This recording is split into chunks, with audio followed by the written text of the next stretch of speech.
मुखात सुखाची साखर ठेवून जोडली जन्माची नाती,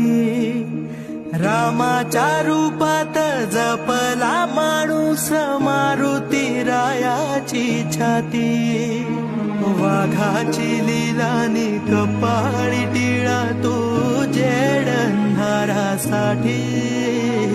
भनक भीतीची नवती भवती आभाळ रे माझ्या पाठी,